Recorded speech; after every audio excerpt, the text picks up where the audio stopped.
Hey, good morning, Restoration. Last Thursday, I mentioned that one of my pet peeves is to be interrupted because I don't really like to talk. So if I'm talking, I don't want to be interrupted. But anyway, one of those things of the flesh that I'm constantly working on.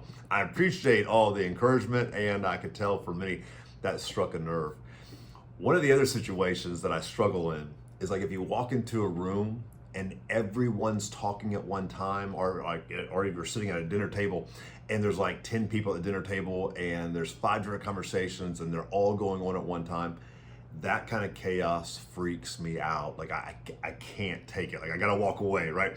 When everyone's talking. In Genesis chapter 1, 2, and 3, everyone's talking. Now, not at the same time, but in Genesis chapter 1, you see God speak and he says, "Let there be light." And there's light. And also in Genesis chapter 1, he says, "Be fruitful and multiply," right?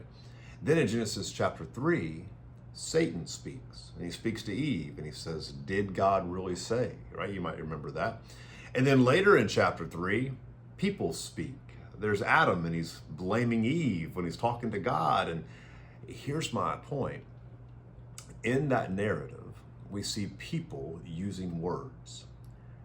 At the same time, we are made in God's image. We are to be using our words as a way to bring life to people, like, "Let there be light." However, the reality is you and I are more like Adam and Eve, where we're more prone to take our words and to cast blame, to kind of put people down. Here's my encouragement to you.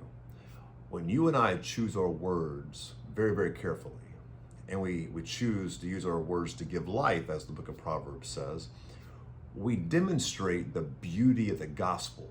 The promise of the gospel, like we see when God says to Paul, "My grace is sufficient for you. My power is made perfect in weakness." Hey, this week, let me encourage you as you are praying for someone who might be far from God but close to you, as you are doing life with people inside your home or workplace, choose your words carefully. Choose your words in a way that would be an image bearer of our Heavenly Father and that would share the light and promises of the gospel. Hey, real quick this week, want to encourage you to continue to be praying for that one person who you're going to invite to Unite Charleston, either July 18th or 19th. Hey, one of the things I haven't been really saying on Sunday morning is that with the Unite Charleston, both nights, right, is going to be kind of stacked with great artists, right? Great musicians, and that's very intentional. We got one of the guys from Maverick City one night. We got CC Winans one night. I want to encourage you to leverage that because it's going to be an excellent night.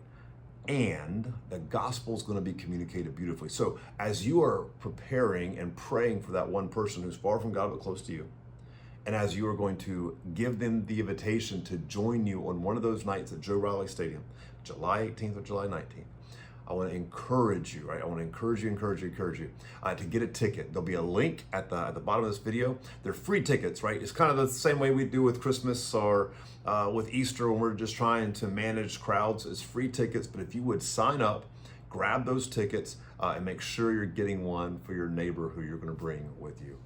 Hey, Restoration, I love you. It is summertime, and I will see you Sunday. Until then, be on mission.